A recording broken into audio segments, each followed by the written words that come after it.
I first met Dave when I was invited by him to go on his advisory board. When you think about what he did, it's pretty amazing because this is a board that's optional. He optionally invited an outsider to come in and make comments about his business. We got to know each other a little bit, and I was really on a mission to get Dave to join the Chamber Board of Directors.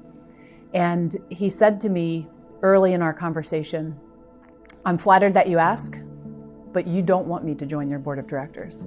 And I told him that I really did. And he explained to me in no uncertain terms that he is a man who is focused on the goal, that he asks the hard questions. He's not too concerned about what other people around him think, as long as he knows he's headed in the right direction and doing the right thing. He's a guy who, in terms of integrity, you can count on. He's the kind of person who you want to work for in a business. And I think that's been why he's been so successful. He stands by that. He doesn't deviate. He's really great at being about the greater good. He'll make short-term sacrifices or decisions that appear in the short term not to be potentially the right decision, but it's always about the greater good in the long term. You know he's paying attention in the areas that he cares about, and when you need Dave, he is going to step forward in a big way. What followed that conversation was our ask of Dave to sit around the newly constituted board of directors for our Minority Business Accelerator. The way Dave shows up at that table is a personification of what Dave values. He is focused on what our goal is, to grow more scalable minority-owned businesses. He is focused on how it works, what's working well, celebrates what works well, but isn't afraid to really push hard and challenge us on the pieces that need a little more love or maybe a little bit of a different analysis. He's like an eagle. I mean, he has got the sharpest vision about what can be. Only Pat Foxx can slow him down with his vision. And they make a tremendous couple because Dave will reach out very far. Pat, with her CPA skills, will reel him back into reality. And that's a combination that's a real winner. He has always been a role model in the community as far as African Americans starting and having their own companies. I mean, he is looked to as one of the first ones to really jump out there, take the risk, take the chance. He thinks things through very carefully and from many angles. That's critical to be a good leader. He always felt that anything is possible, and so it's his own vision that has inspired him. I don't know, I might have had a little influence on him myself, but he's had more influence on me than I've had on him. But he had a seat at the table and he had a voice.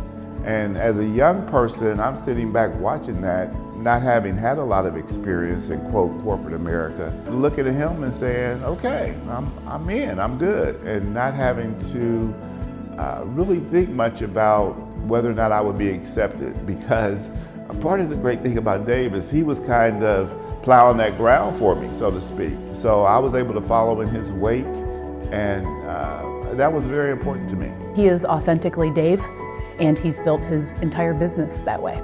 I call him my best friend. You can always trust Dave and what he says as being important and useful and helpful and sensitive. I know he doesn't like this kind of stuff, but I'm glad that he permitted it, and I want to join everybody else who's saying nice things about him because he deserves this recognition.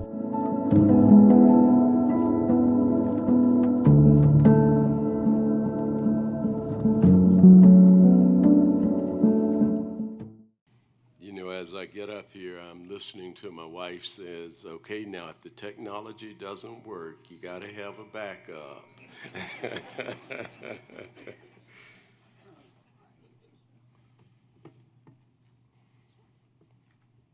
And the technology is not working.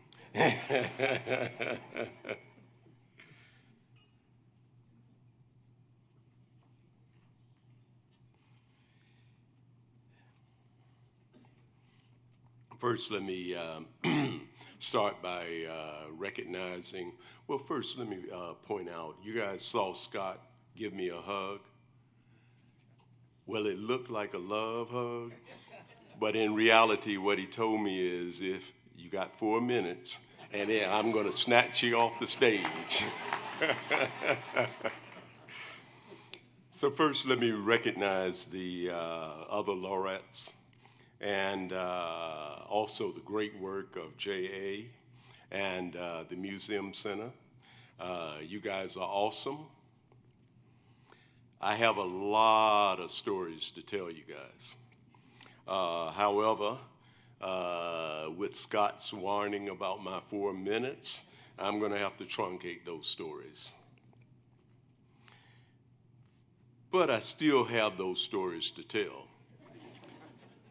Like the one about my sister, who always got me in trouble when I was growing up. She's right over there. I told you I was going to tell on you one day. And Philip Holloman's "There You Go" discussion. And Ed Rigaud fainting over a $5 tip for golf on whose turn it was to pay.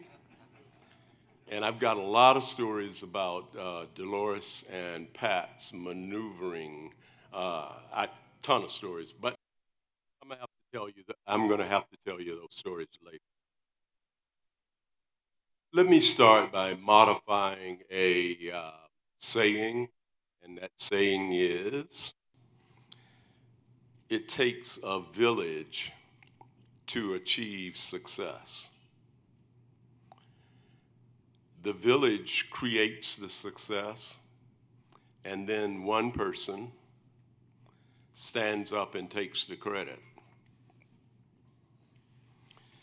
So let me tell you about my village, my folks. First, let me acknowledge my grandkids, Rory and Margot. They are my delight.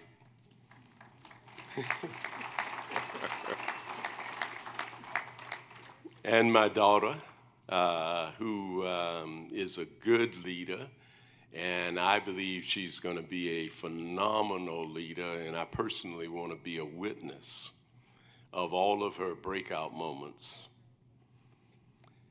And our employees. We've had the opportunity to work with some wonderful people, and I personally am amazed at the 20, 25-year, 30-year celebrations that we have every month in our company.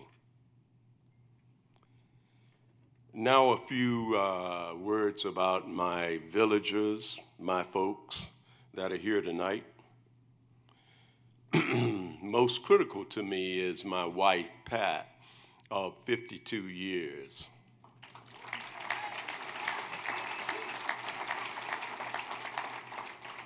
And you heard Ed Rigaud talking about how she reins me in, but that's what she's done phenomenally.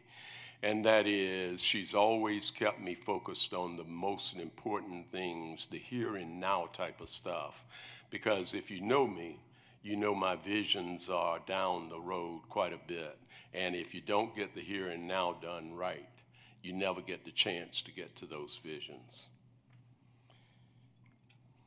Dolores Hargrove Young, and I think a lot of you know her, but she's been my business partner for 40 plus years.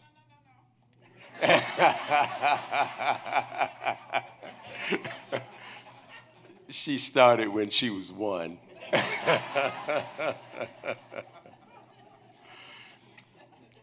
But Dolores single-handedly forced me to accept and receive the benefits of diversity of thinking.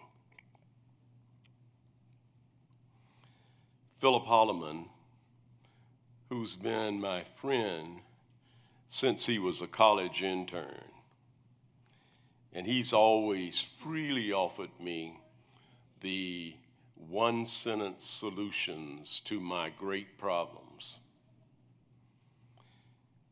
Jim Zimmerman, who's been my coach for 10 plus years. Jim recently, we were talking about a problem that I was having, and he said, well, Dave, there's a book that I want you to read the title of. You don't necessarily have to read the book, but just read the title. The title of the book was See the World as It Is, Not As You Want It to Be. That was so profound for me that we based our strategic plan this year off of that philosophy.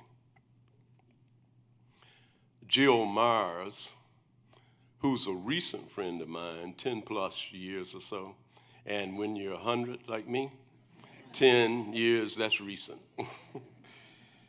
Jill works in the background trying to make me and others successful. But she works so hard at trying not to be seen doing so. Jill, we see you. And Janet Reed, whose soul will consume you with good things and just lift your life. Everybody owes it to themselves to spend some time with Janet. Ed Rigo, another lifelong friend of mine, who has shown me how to greatly increase my fun in business. He's also shown me how to squeeze a dollar until Washington chokes. I'm working on it, Ed. I'm working on it. And Laurice Johnson, who led the Battle of North Carolina to give our company a level playing field. And my golf buddies, Clyde, Joe, Charlie, and Thomas, who've worked so hard to keep me alive and to still be able to walk, in spite of all of my self-inflicted wounds. And one last thing, how am I doing, Scott? One last thing, and that is, over time, I've come to appreciate that most people need a little luck to be successful. Now, I personally need a lot of luck to be successful. So while I'm working as hard and as smart as I can, and my village is giving me as much advice and coaching as they can, I pray for luck. And I pray hard for luck.